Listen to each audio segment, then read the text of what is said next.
Before I prescribe any Michael is a 30-year-old male presenting with the chief complaints of insomnia and feeling anxious.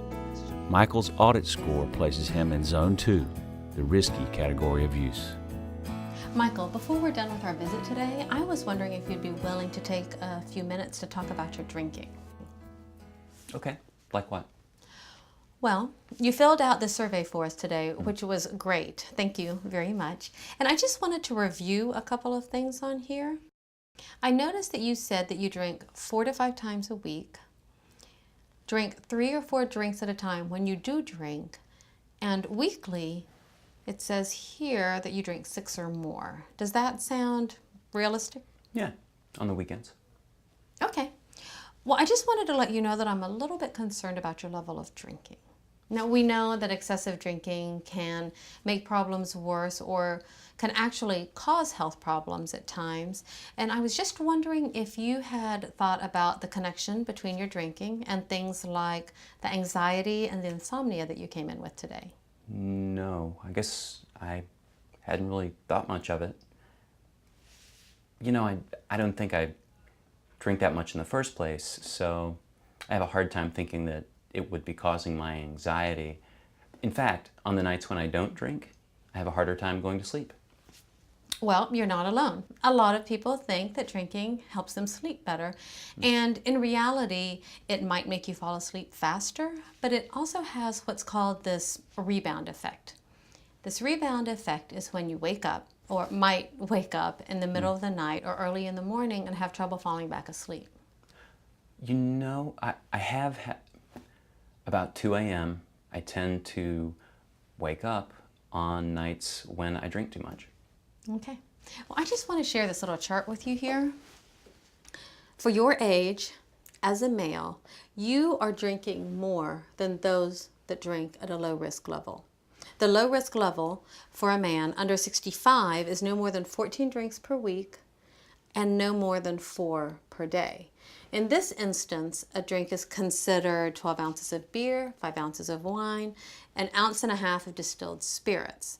And you're right, you don't drink as much as other people out there. The way you filled out this questionnaire, you actually fall in this risky or harmful category, category 2. Jeez, no, I didn't think I was that bad. That's fine. That's why it's helpful to take a look at this and give some perspective.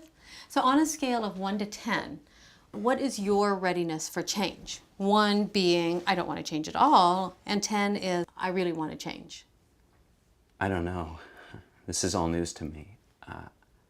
I don't want to do anything that puts myself at risk, and I think of myself as a pretty healthy guy, so I guess I'd put myself right in the middle at a 5. Okay, that's great. That's halfway there. So what kept you from just selecting a 1 or 2, something lower? Well, you know, I'm training for the marathon. That's why I'm coming in, because I need to get my sleep on track.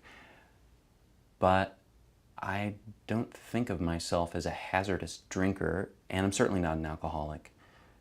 So that's why the middle ground, 5. Okay, that's a great place to start. So I heard you say that your health is important, that you are getting ready to run a marathon, and that you want to do everything you can to make that successful. And that you were a little bit surprised that you fell into this hazardous or risky category. Yes. So based on all of that information, what are you willing to think about doing to change right now? Well, I think the natural thing would be to cut back a little bit on my drinking. And what would that look like for you?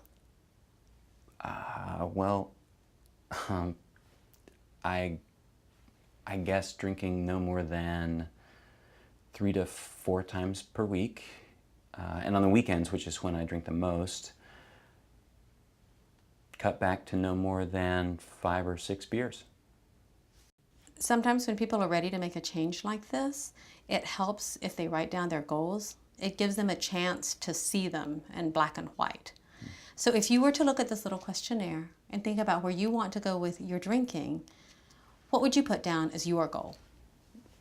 Doing the math, I guess no more than 18 drinks per week. So that's an improvement. So you're headed in the right direction. Now, I do want to let you know that with 18 drinks per week, you are still falling above this low risk category. And it would be my recommendation that at some point you fall below to 14 or less drinks. But it's an improvement.